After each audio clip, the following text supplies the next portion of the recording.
ओम brim बृहस्पतये नमः।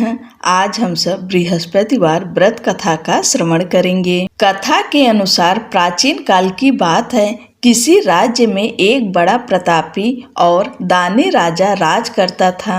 वह हर गुरुवार को व्रत रखकर दीन दुखियों की मदद करके पुण्य प्राप्त करता था। परंतु ये बात उसकी रानी को अच्छी नहीं लगती थी। वह न तो व्रत करती थी और न ही दान पुण्य में विश्वास रखती थी। इतना ही नहीं, वह राजा को भी ऐसा करने से मना करती थी। एक समय की बात है, राजा शिकार खेलने के लिए वन गए।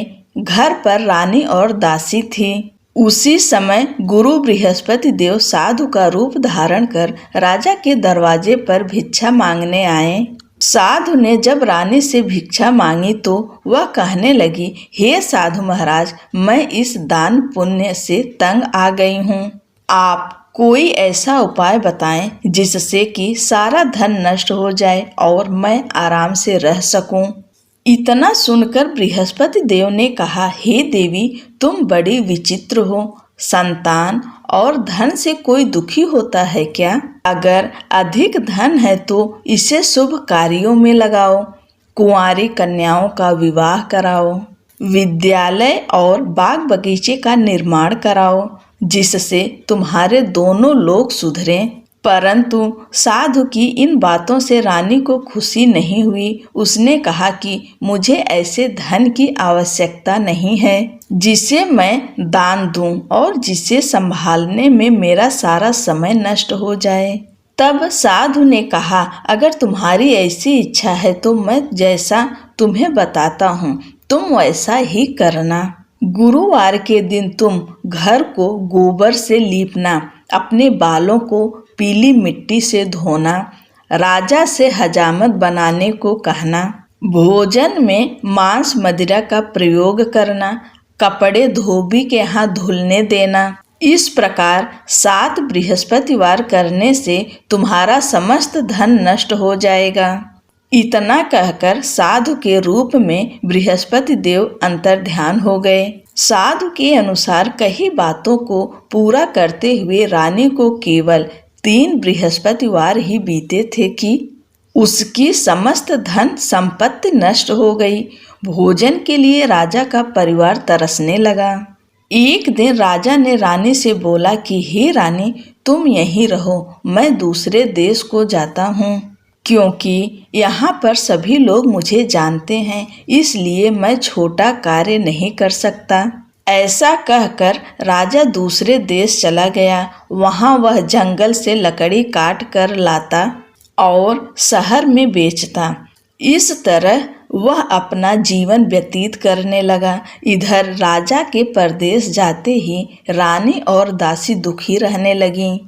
एक बार रानी और दासी को 7 दिन तक बिना भोजन के रहना पड़ा।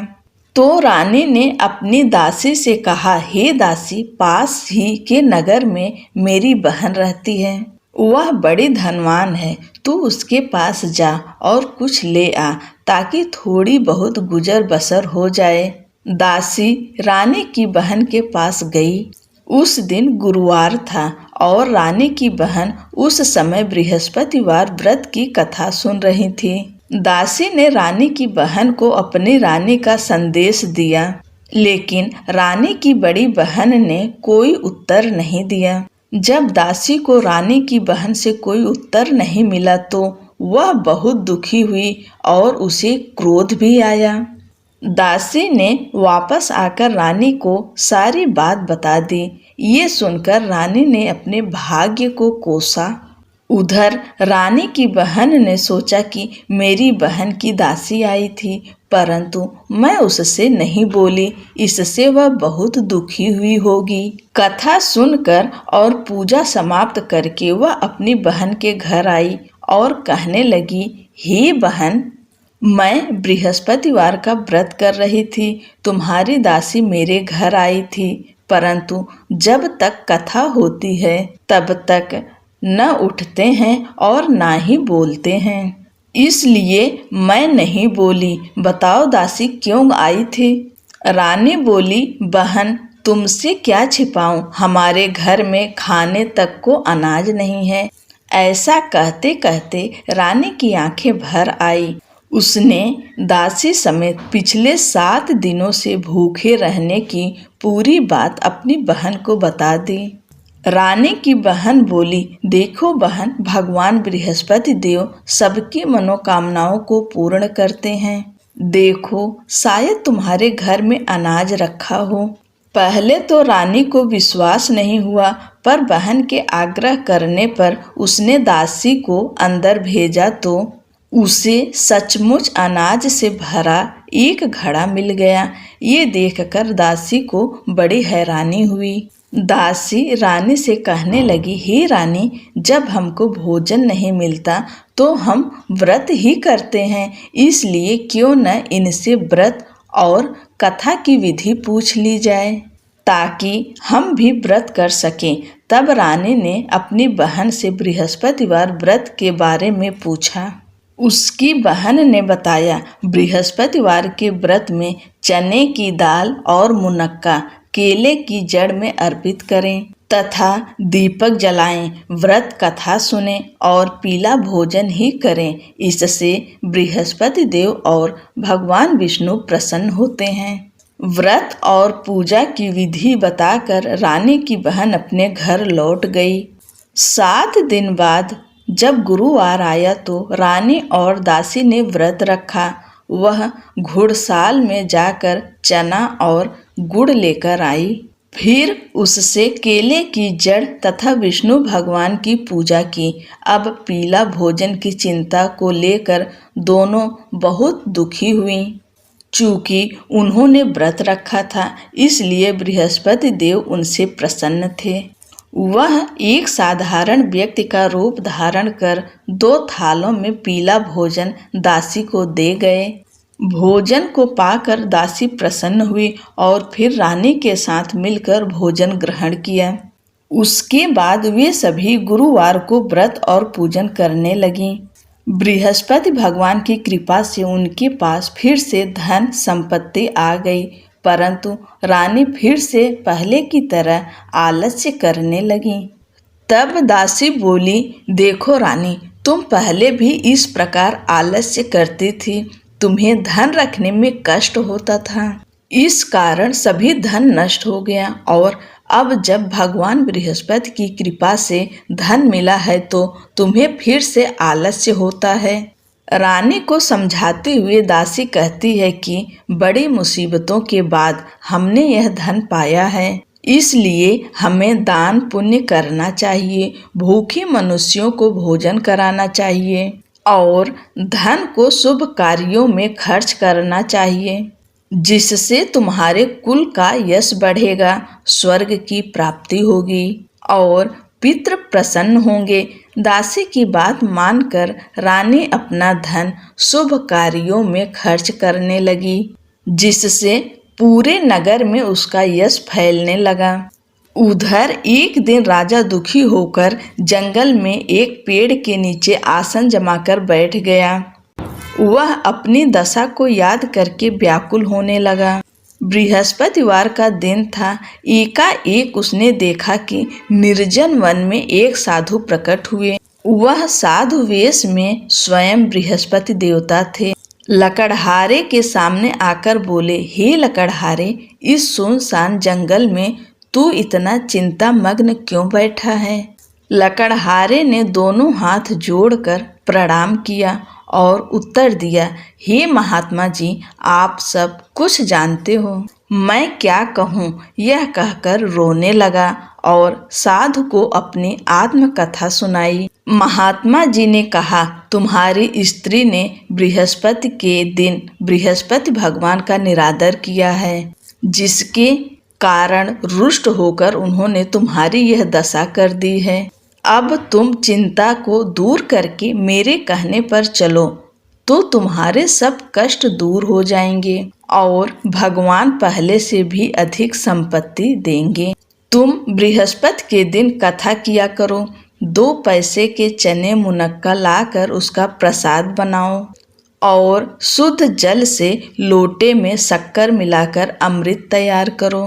कथा के पश्चात अपने सारे परिवार और सुनने वाले प्रेमियों में अमृत व प्रसाद बांटकर आप भी ग्रहण करो। ऐसा करने से भगवान तुम्हारी सब मनोकामनाएं पूरी करेंगे।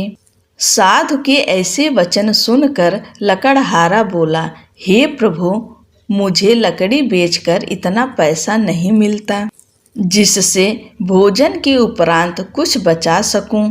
मैंने रात्रि में अपनी स्त्री को व्याकुल देखा है। मेरे पास कुछ भी नहीं जिससे मैं उसकी खबर मंगा सकूं। साधु ने कहा, हे लकड़हारे, तुम किसी बात की चिंता मत करो। बृहस्पति के दिन तुम रोजाना की तरह लकड़ियां लेकर शहर को जाओ। तुमको रोज से दुगुना धन प्राप्त होगा जिससे तुम भली भांति भोजन कर लोगे तथा बृहस्पति देव की पूजा का सामान भी आ जाएगा। इतना कहकर साधु अंतर ध्यान हो गए। धीरे धीरे समय व्यतीत होने पर फिर वही बृहस्पतिवार का दिन आया। लकड़हारा जंगल से लकड़ी काट कर शहर में बेचने गया। उसे उस दिन और दिन से अधिक पैसा मिला। राजा ने चना, गुड़ आदि लाकर गुरुवार का व्रत किया। उस दिन से उसके सभी क्लेश दूर हुए, परंतु जब दोबारा गुरुवार का दिन आया तो बृहस्पतिवार का व्रत करना भूल गया। इस कारण बृहस्पति भगवान नाराज हो गए। उस दिन उस नगर के राजा ने विशाल यज्ञ का आयोजन किया तथा शहर में यह घोषणा करा दी कि कोई भी मनुष्य अपने घर में भोजन न बनावे न आग जलावे। समस्त जनता मेरे यहाँ भोजन करने आवे। इस आज्ञा को जो न मानेगा उसे फांसी की सजा दी जाएगी। इस तरह की घोषणा संपूर्ण नगर में करवा दी गई। राजा की आज्ञा अनुसार शहर के सभी लोग भोजन करने गए, लेकिन लकड़हारा कुछ देर से पहुंचा। इसलिए राजा उसको अपने साथ घर लिवा ले गए और ले जाकर भोजन करा रहे थे तो रानी की दृष्टि उस खूंटी पर पड़ी जिस पर उसका हार लटका हुआ था। वह वहां पर दिखाई नहीं दिया। रानी ने निश्चय किया कि मेरा हार इस मनुष्य ने चुरा लिया है। उसी समय सिपाहियों को बुलाकर उसको कारागार में डलवा दिया। जब लकड़हारा कारागार में पड़ गया और बहुत दुखी होकर विचार करने लगा कि न जाने कौन से पूर्व जन्म के कर्म से मुझे यह दुख प्राप्त हुआ है, और उसी साधु को याद करने लगा जो कि जंगल में मिला था। उसी समय तत्काल बृहस्पति देव साधु के रूप में प्रकट हुए और उसकी दशा को देखकर कहने लगे, अरे मूर्ख, तूने बृहस्पति देव की कथा नहीं करी, इस कारण तुझे दुख प्राप्त हुआ है। अब चिंता मत कर। बृहस्पतिवार के दिन कारागार के दरवाजे पर 4 पैसे पड़े मिलेंगे। उनसे तू बृहस्पति देव की पूजा करना, तेरे सभी कष्ट दूर हो जाएंगे। बृहस्पति के दिन उसे 4 पैसे मिले। लकड़हारे ने कथा कही। उसी रात्रि को बृहस्पति देव ने उस नगर के राजा को स्वप्न में कहा, हे राजा, तुमने जिस आदमी को कारागार में बंद कर दिया है वह निर्दोष है। वह राजा है, उसे छोड़ देना। रानी का हार उसी खूंटी पर लटका है। अगर तू ऐसा नहीं करेगा तो मैं तेरे राज्य को नष्ट कर दूंगा। इस तरह रात्रि के स्वप्न को देखकर राजा प्रातःकाल उठा और खूंटी पर हार देखकर लकड़हारे को बुलाकर क्षमा मांगी तथा लकड़हारे को योग्य सुंदर वस्त्र आभूषण देकर विदा कर दिया। बृहस्पति देव की आज्ञा अनुसार लकड़हारा अपने नगर को चल दिया। राजा जब अपने नगर के निकट पहुंचा तो उसे बड़ा आश्चर्य हुआ। नगर में पहले से अधिक बाग, तालाब, कुएं तथा बहुत ही धर्मशाला, मंदिर आदि बन गई है। राजा ने पूछा, यह किसका बाग और धर्मशाला है? तब नगर के सब लोग कहने लगे, यह सब रानी और बांदी के हैं। तो राजा को आश्चर्य हुआ और गुस्सा भी आया। जब रानी ने यह खबर सुनी कि राजा आ रहे हैं तो उन्होंने बांदे से कहा कि हे दासी, देख राजा हमको कितनी बुरी हालत में छोड़ गए थे।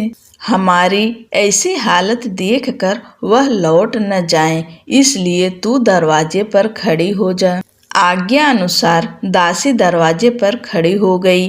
राजा आए तो उन्हें अपने साथ लिवा लाई। तब राजा ने क्रोध करके अपनी रानी से पूछा कि यह धन तुम्हें कैसे प्राप्त हुआ है। तब उन्होंने कहा, हमें यह सब धन बृहस्पति देव के इस व्रत के प्रभाव से प्राप्त हुआ है।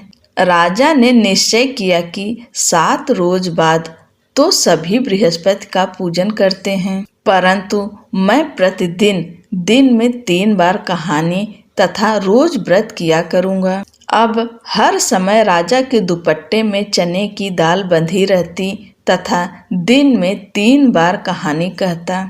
एक रोज राजा ने विचार किया कि चलो अपनी बहन के यहाँ हो आए। इस तरह निश्चय कर राजा घोड़े पर सवार हो अपनी बहन के यहाँ को चलने लगा। मार्ग में उसने देखा कि कुछ आदमी एक मुर्दे को लिए जा रहे हैं। उन्हें रोक कर राजा कहने लगा, अरे भाइयों, मेरी बृहस्पति देव की कथा सुन लो। वे बोले, लो हमारा तो आदमी मर गया है, इसको अपनी कथा की पड़ी है। परंतु कुछ आदमी बोले, अच्छा कहो, हम तुम्हारी कथा भी सुनेंगे। राजा ने दाल निकाली और जब कथा आधी हुई थी कि मुर्दा हिलने लग गया और जब कथा समाप्त हो गई तो राम राम करके मनुष्य उठकर खड़ा हो गया। आगे मार्ग में उसे एक किसान खेत में हल चलाता मिला। राजा ने उसे देख और उससे बोले, तुम मेरी बृहस्पतिवार की कथा सुन लो। अरे भैया, किसान बोला, जब तक मैं तेरी कथा सुनूंगा तब तक 4 हरैया जोत लूंगा। जा अपनी कथा किसी और को सुना। इस तरह राजा आगे चलने लगा। राजा के हटते ही बैल पछाड़ खाकर गिर गए तथा किसान के पेट में बड़ी जोर का दर्द होने लगा। उसी समय उसकी माँ रोटी लेकर आई। उसने जब यह देखा तो अपने पुत्र से सब हाल पूछा और बेटे ने सभी हाल कह दिया तो बुढ़िया दौड़ी दौड़ी उस घुड़सवार के पास गई और उससे बोली कि मैं तेरी कथा सुनूंगी, तू अपनी कथा मेरे खेत में चलकर ही कहना। राजा ने बुढ़िया के खेत पर जाकर कथा कही, जिसके सुनते ही वह बैल उठ खड़े हुए तथा किसान के पेट का दर्द भी बंद हो गया। राजा अपनी बहन के घर पहुंचा। बहन ने भाई की खूब मेहमानी की। दूसरे रोज प्रातःकाल राजा जगा तो वह देखने लगा कि सब लोग भोजन कर रहे हैं। राजा ने अपनी बहन से कहा, ऐसा कोई मनुष्य है जिसने भोजन नहीं किया हो, मेरी बृहस्पतिवार की कथा सुन ले। बहन बोली, हे भैया, यह देश ऐसा ही है कि पहले यहाँ लोग भोजन करते हैं, बाद में अन्य काम करते हैं। अगर कोई पड़ोस में हो तो देखाऊं। वह ऐसा कहकर देखने चली गई, परंतु उसे कोई ऐसा व्यक्ति नहीं मिला जिसने भोजन न किया हो। अतः वह एक कुम्हार के घर गई जिसका लड़का बीमार था। उसे मालूम हुआ कि उनके यहाँ 3 रोज से किसी ने भोजन नहीं किया है। रानी ने अपने भाई की कथा सुनने के लिए कुम्हार से कहा तो वह तैयार हो गया। राजा ने जाकर बृहस्पतिवार की कथा कही, जिसको सुनकर उसका लड़का ठीक हो गया। अब तो राजा की प्रशंसा होने लगी। एक रोज राजा ने अपनी बहन से कहा कि हे बहन, हम अपने घर को जाएंगे, तुम भी तैयार हो जाओ। राजा की बहन ने अपनी सास से कहा। सास ने कहा, हाँ चली जा, परंतु अपने लड़कों को मत ले जाना, क्योंकि तेरे भाई के कोई औलाद नहीं है। बहन ने अपने भैया से कहा, हे भैया, मैं तो चलूंगी, पर कोई बालक नहीं जाएगा। राजा ने बोला, जब कोई बालक नहीं चलेगा तब तुम ही क्या करोगी।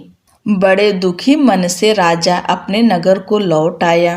राजा ने अपनी रानी से कहा, हम निर्वंशी हैं, हमारा मुंह देखने का धर्म नहीं है और कुछ भोजन आदि नहीं किया। रानी बोली, हे प्रभु, बृहस्पति देव ने हमें सब कुछ दिया है, वह हमें औलाद अवश्य देंगे। उसी रात को बृहस्पति देव ने राजा से स्वप्न में कहा, हे राजा उठ, सभी सोच त्याग दे, तेरी रानी गर्भ से है। राजा की यह बात सुनकर बड़ी खुशी हुई। 9वें महीने में उसके गर्भ से एक सुंदर पुत्र पैदा हुआ। तब राजा बोला, हे रानी, स्त्री बिना भोजन के रह सकती है, पर बिना कहे नहीं रह सकती। जब मेरी बहन आवे तुम उससे कुछ कहना मत। रानी ने सुनकर हाँ कर दिया। जब राजा की बहन ने यह शुभ समाचार सुना तो वह बड़ी खुश हुई तथा बधाई लेकर अपने भाई के यहाँ आई। तब रानी ने कहा, घोड़ा चढ़कर तो नहीं आई, गधा चढ़ी आई। राजा की बहन बोली, भाभी, मैं इस प्रकार न कहती तो तुम्हें औलाद कैसे मिलती। बृहस्पति देव ऐसे ही हैं, जैसी जिसके मन में कामनाएं हैं सभी को पूर्ण करते हैं। जो सद्भावना पूर्वक बृहस्पतिवार का व्रत करता है एवं कथा पढ़ता या सुनता है, दूसरों को सुनाता है, बृहस्पति देव उसकी सभी मनोकामनाएं पूर्ण करते हैं।